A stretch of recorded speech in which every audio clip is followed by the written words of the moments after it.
Okay, welcome to the 28th lecture in the English lecture series. Today we have Miss Megan Fiddler. She's a PhD candidate in the Department of Anthropology at Southern Illinois University at Carbondale. And her topic today is reversing dialogues on progress and complexity in orality and literacy. Please welcome Miss Fiddler.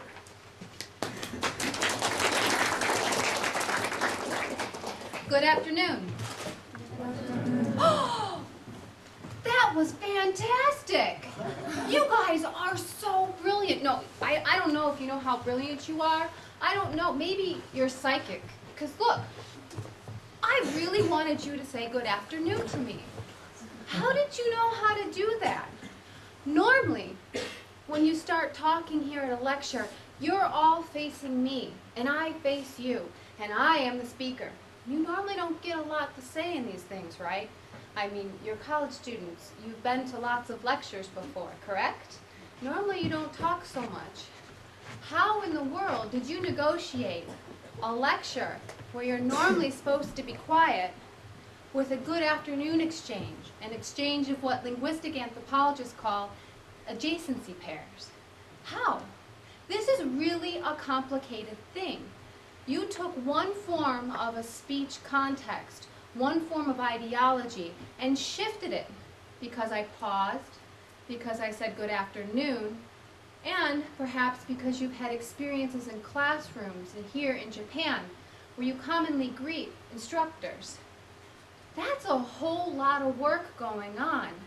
And if you felt a little uncomfortable by my gasp and jump backwards, you probably felt a little better after you read this, thinking, okay, we're on track.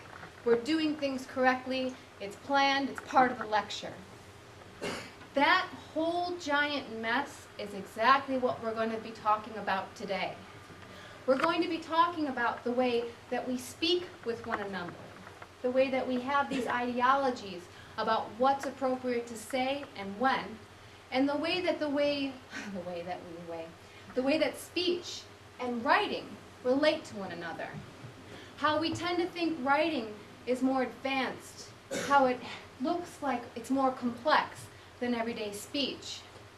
Hopefully we'll be able to rethink some of these notions that we use in everyday conversation in a way that would be really fruitful for you in your studies in commerce, in your relationships in the business world.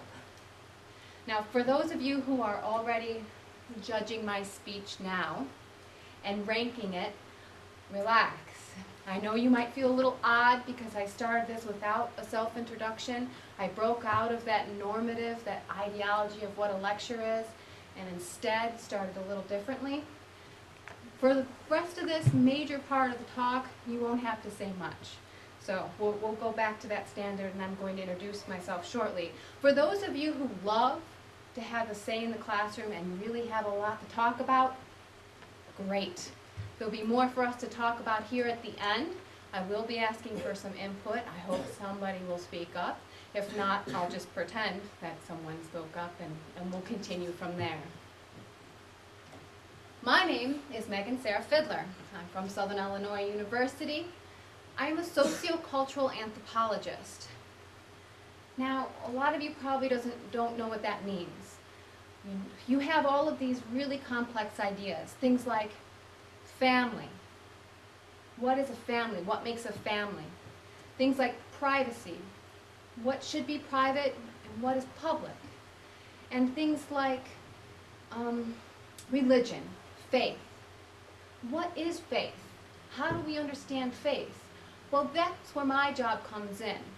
I take these complicated, high-standing ideologies, these things that we use every day but are really hard to pin down, and pin them back down onto life. I talk to people.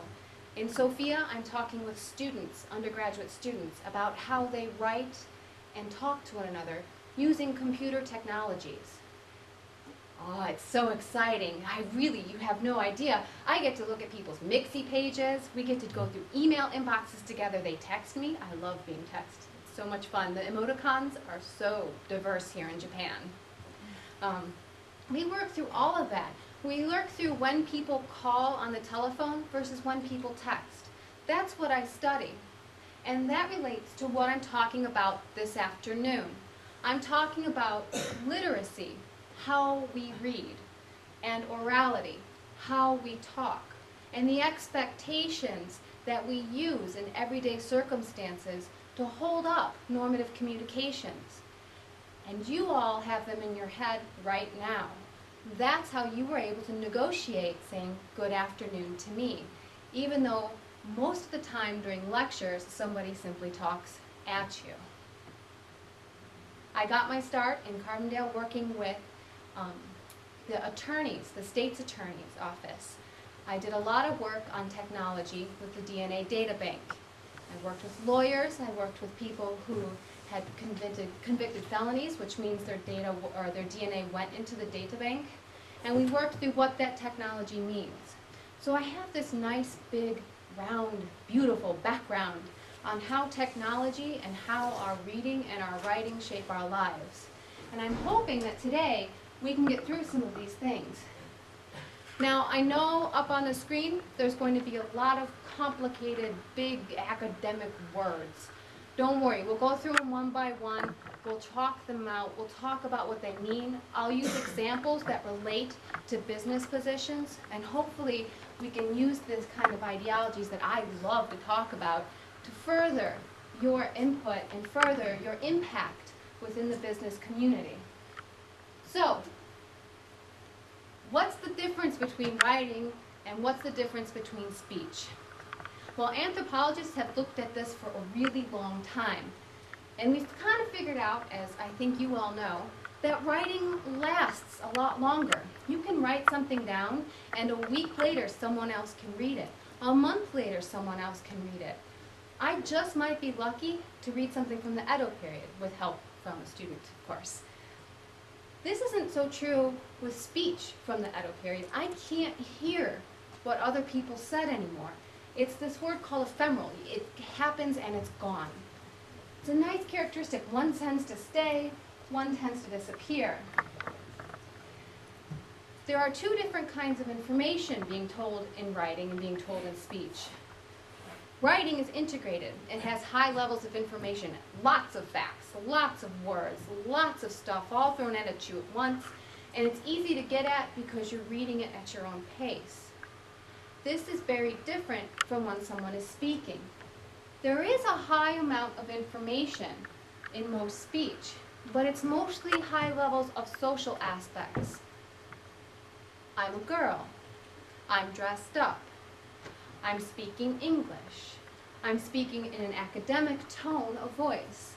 All of these things indicate our relationship here and now, and it's just as much information as all of those facts and data that you read in your reports. Along with all those facts and all those percentages, we tend to use complex syntax. It kind of sounds almost like what I'm speaking now. The grammar tends to get a lot more complex because you're making an argument. You're saying this data supports this view, and I then propose we can move the business forward in this way. Speech has something different. They have affective verbs. Now that's a fancy word that means emotional. So when I got excited, oh, you're brilliant! That was an affective verb. I was showing you how I felt about your response in a way that communicated just as much data as the complex syntax does for a debate. When you're writing, think about the newspaper. They never really say, I went to Tokyo, where I interviewed so-and-so. Instead, that agent that's actually doing the writing, the person who is the writer, is removed from these circumstances. In Tokyo, at about midnight, an old woman had to go outside because her dog needed to go to the washroom, and she was startled by a bunch of young hoodlums who were all dressed up in black and had vampire teeth on. The old woman said about this event, there's no I talked to the old woman or I asked her these questions. The agent gets deleted, and that's really important because the agent is superimposed in speech. meaning you can see my body. I'm moving around up here right now. I'm using all of these different gestures which help you give meaning to what I'm saying. If we're close enough, you might be able to smell things like my perfume, as if we were on a date. All of these are cues for what kind of relationships we're going to be engaged in and what the meaning of what I say happens to be at the time. So, those big broad categories kind of break down in our heads like this. Speech versus writing. We understand that they're diametrically opposed, if you will. In some ways, they're really different. Speech is ephemeral, it disappears. Writing sticks around. And as we use these things, we make this ideology that speech tends to be a myth, it tends to be associated with opinion, while writing tends to be associated with history and tends to be associated with truth. Now this is really cool. If you think about what happens in the office, you can use these sorts of biases, these sorts of ideologies which are upholding when we write and when we speak to your advantage. For an example, if you are a woman in the business office and someone is sexually harassing you, it is very difficult to go to your boss and say, I have a problem. At that point, he might think, or she, it's a myth. This is an opinion. You can't just walk in and tell these stories. Even if you did, they may not be believed. They may be thought of as gossip, that negative word that gets associated with female speech. However, if you do this opposite thing, if you engage writing, which has these kinds of ideologies holding it up, this history, this truth, if you keep a date planner that says, today I started on this project, and then I went to lunch, and I ate sushi, and it cost this much, and I came back at this time, and I worked on my project some more, and then so-and-so grabbed my butt while I was getting coffee. If you do this, and I know it's terrible because you might have to do it longer than you want to, like a week, but your case is incredibly strong because it activates this sort of ideology which we hold about writing. You are more likely to get change in that circumstance than if you just come in and make a complaint. Likewise, though, writing stuff can kind of be dangerous. It sticks around. There's no way to back out of it. So sometimes, if you need to discuss something like how stupid your boss is being, how they're not thinking through the data that you've been giving them, how they're making bad business decisions based on an old model, talk about it. Don't write it in an email. Don't send it in a text. Talk about it. Because if someone finds out, like the boss, you can say, that was gossip. That was a myth. That was an opinion. That didn't happen. You know, we were drinking beer. Maybe they misheard. These sorts of things can be very useful when you're talking about and working in the business community. Now, I'm an anthropologist. I've got to throw tradition in here, so you just have to deal with me for a little bit. You can think of it as the company picnic. People that tend to use more writing or tend to exchange knowledge through writing tend to be skeptical about traditions. We tend to be like, what? I don't think I need that. But people who tend to teach knowledge through the generations, through spoken word, tend to accept tradition more openly. That's because you actually encode the same way you encoded to say good afternoon to me in the speech itself, the parameters for the social relationships. It makes it more real. So sometimes this idea of what's real and what's not gets flipped. And it's important to consider just within the line of tradition. I like tradition, it's a lot of fun. So, if we think about this, the oral accounts of the history being perspectival, they're an individual's perspective, while history is a synthesis of different accounts relying on transcending perspectives. What we read and what we write reflects these sorts of things in this kind of way.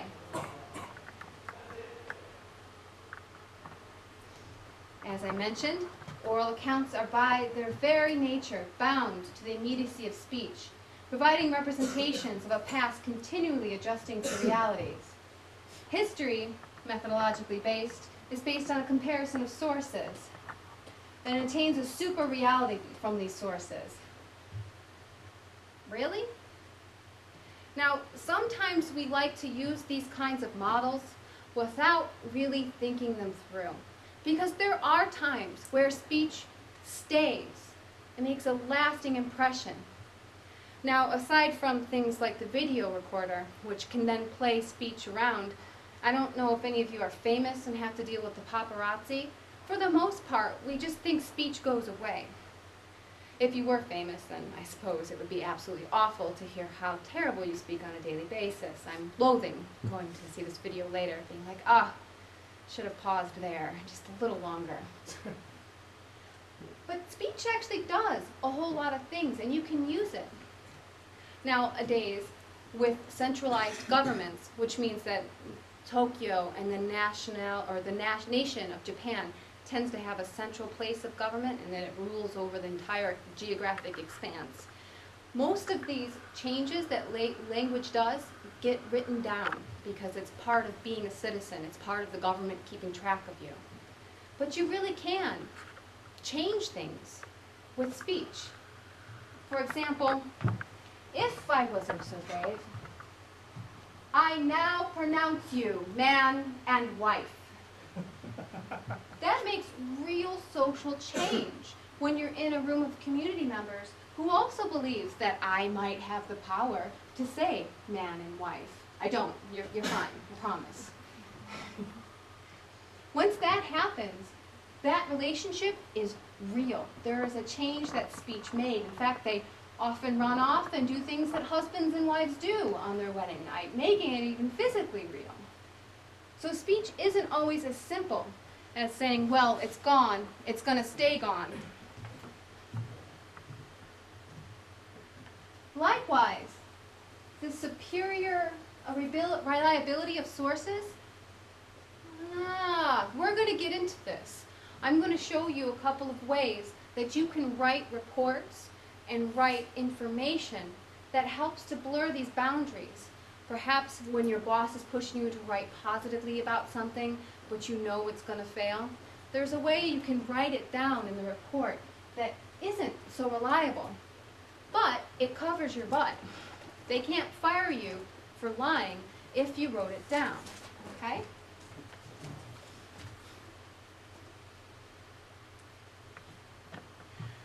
Let's take a moment and think about speech a little longer, okay? Speech has two basic forms. It has what's called an elaborated code and a restricted code. And these two codes have huge values placed on them. Most academics, most business people believe that restricted codes, elaborated codes, show that you're intelligent. They show that you're smart. It shows that you're engaged with the world. The restricted codes, not so much. And it's partly because of the communities that tend to use these different speeches. In elaborated codes, they tend to occur in cities, in classrooms, and businesses. By cities, talking about New York City, if you bump into someone on the train, you often don't talk about the fact that you've just had a giant mole removed from your foot. That's something that doesn't happen. Instead, you say, I was reading the New Yorker, and Korea has launched a missile, and it failed and fell into the Japan Sea. That's a lot of information, and it kind of sounds like a written report. That's an elaborated code. Those kind of linguistic codes are less predictable. I cannot walk up and say, good afternoon, which is kind of why I was expecting you guys to be quiet for a little bit, but you're way too smart for me. They tend to use more complex verbs and vocab and complex syntax. They're less fluid. They're more focused on the individual who is speaking than on the social relationship between the speaker and the listener. And they have an increase in info content. You recognize all of these factors when someone is speaking. And you can recognize someone using these factors to give themselves a position of power. You also recognize these other factors that tend to go with restricted speech. Now, restricted speech gets the bad end of the bargain. And girls, you're stuck again, because restricted speech tends to occur between families. It tends to occur between small community members. And so people just think you sound dumb, when really you're doing a whole lot of work. And you're not dumb at all. What you're doing is something much more important, in my opinion, than giving all this information context. You're doing something that increases phatic info. And phatic is a social relationship. If any of you have ever tried to work with a business associate who doesn't like you or who is difficult to work with, you know just how important it is to have good relationships in the business and good relationships with your coworkers. You can barely get anything done if no one likes one another. So this kind of speech, even though it looks as if it's simpler because it has a simpler syntax, it's more fluid, it tends to use simpler vocab, it tends to be predictable, meaning those adjacency pairs of hello, hello, nice weather today, yes, nice weather, how are you, I'm fine, thank you, very predictable. But all of this, while it doesn't have a lot of information, actually builds social relationships in a way that's incredibly important. And because you can recognize these two different kinds of codes, you are mind readers.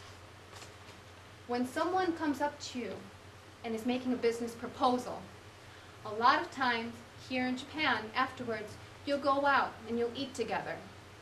Sometimes there's that weird, awkward moment where the person starts getting really personal fast.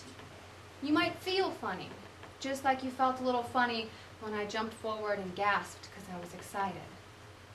That's your own cues. That's your ideas about language cueing you in that something might be wrong, that this person may have overstated their business proposal, that they may not be telling the truth about the product they're trying to deliver. You can use switches into this phatic code, into this social relationship as a cue of whether or not the individual is being honest with you, just like writing. Now this only works, however, if you and the other speaker are in the same speech community. If you both have the mother tongue of Japanese, meaning you grew up speaking Japanese. If you both have grown up in Japan, this works. You can use your emotions and your feelings to guide you and judge whether or not the individual is making a factual report. However, if someone is from a different speech community, for example, my friends from America, they switch awful quick. This kind of setup where you feel uncomfortable may not be an indicator of the truth value in the reports or the reliability of the business company this individual is representing. They may be representing different speech norms in different communities. Now I know you're probably thinking, how the heck am I going to figure out when people are lying and when they're not if they're not from my community? This is an international school. How many of you have a Facebook account? Wow. Facebook is so strange, isn't it? If you have friends from outside Japan, they're always updating their status. Always. And they're saying things that you would never say in Japan. When I see my Japanese friends update their status, it tends to be three things. Here is a cute baby I have or am holding. Here is a cute kitten or dog or puppy I have or am holding. Here is what I'm eating for lunch. Yum, food. The other one is babies, kittens, food. No, we'll just stay with those two. I'll remember the next one in a second. These are bridges. These are socially acceptable bridges. Just like the third one, got it. which relates to different kinds of religious or holidays here. The sakura blossoms. Taking pictures of flowers and putting them up online, acceptable. Taking pictures of the first sunrise on New Year's Day, acceptable. Taking pictures of your good luck charm that you get at a temple, completely acceptable. These are bridges. They relate to the personal nature of someone's life in a way that's completely all right for the Japanese community, because you are very, very sensitive to the context of another speaker in a way that Westerners aren't. So these bridges become really important. So let's say you want to make better relationships with somebody in the office. You can use these 3 bridges. I'll have a cute kid, cute kitten, cute dog. Would you like to see his picture? So that you can become on more friendly terms with people that you need to work closely with. With English speakers, as you notice on Facebook, they talk about everything. I tend to update my status once a week, twice, if I think I'm especially clever that week and I have something interesting to say. Most, though, update almost every day. You can use these new technologies to monitor and understand how different speech communities have different expectations. You can encode that language the same way you encoded to say good afternoon, in a way that would be very beneficial to understanding how to write and how to speak to business people from outside of Japan.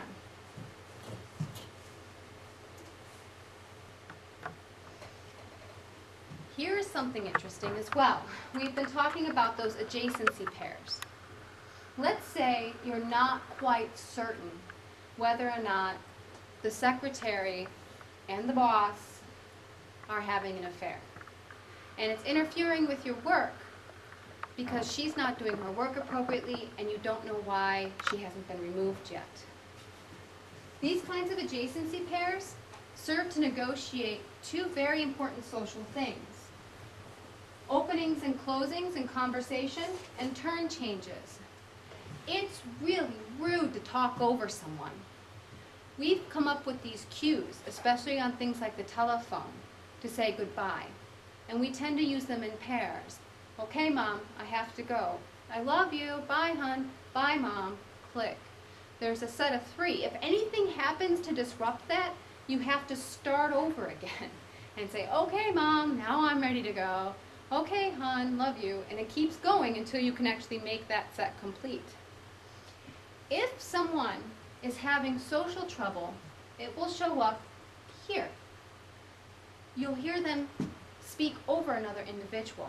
At this point, you can tell the relationship has gotten very close. They don't have to guard these certain sorts of socially dangerous points anymore. They can just blab all they want because they know it'll be okay. They're very intimate. Husbands and wives do it all the time.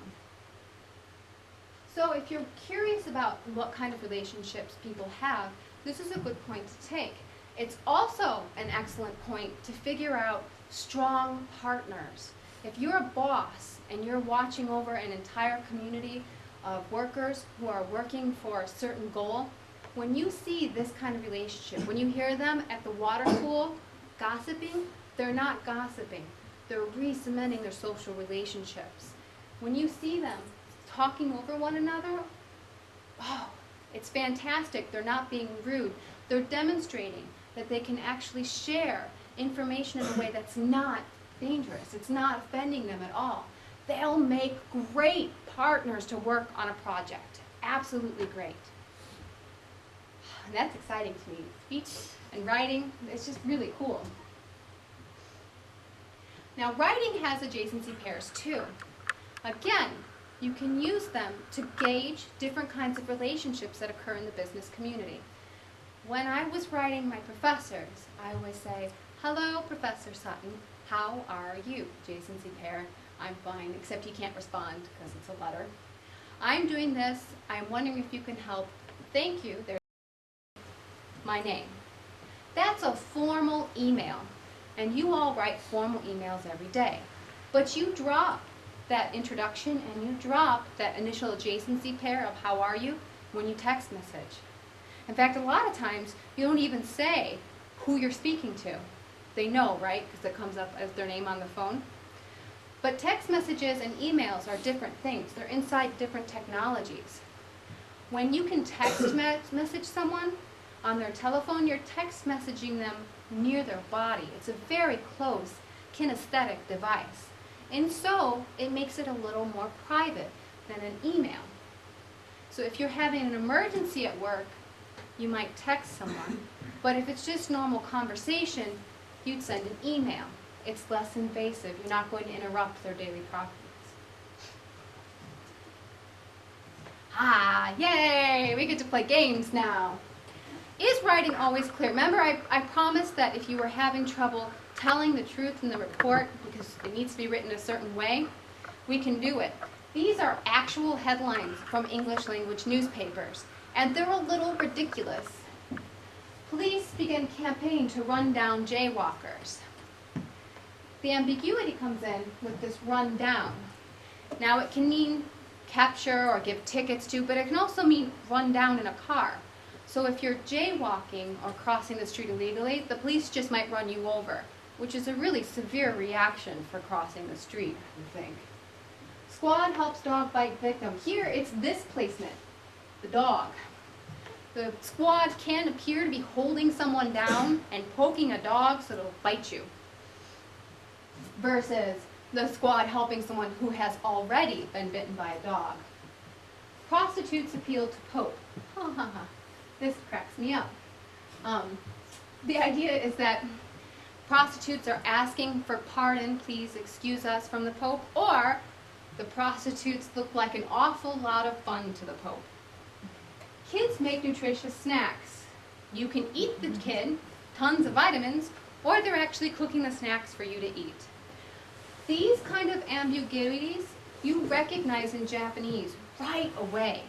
And you can use these to be able to say things in reports that have to be said so that you won't get in trouble. There'll be a record. It's the truth. It's the history. When it's difficult to communicate what's actually going on. I know you all know how to do it.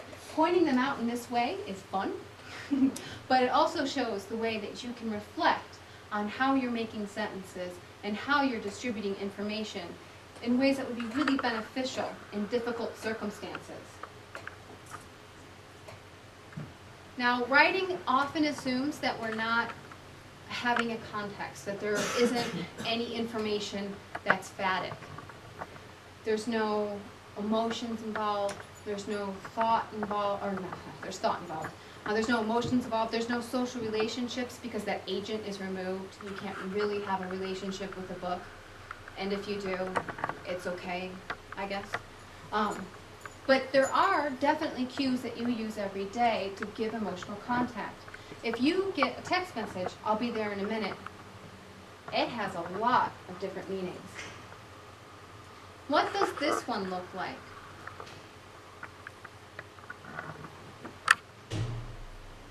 Does it look like the person's in a hurry, busy, angry? A lot of people would say angry, and it's with the amount of exclamation points. How about this one? The smiley face. You'll notice that these marks start shifting out, punctuation marks, start getting rid of the formal things that mark how to pause and when to read certain sorts of sentences.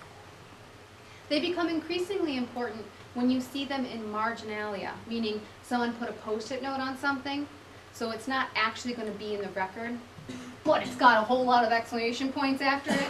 You're probably in trouble. This one's fun too. I'll be there in a minute.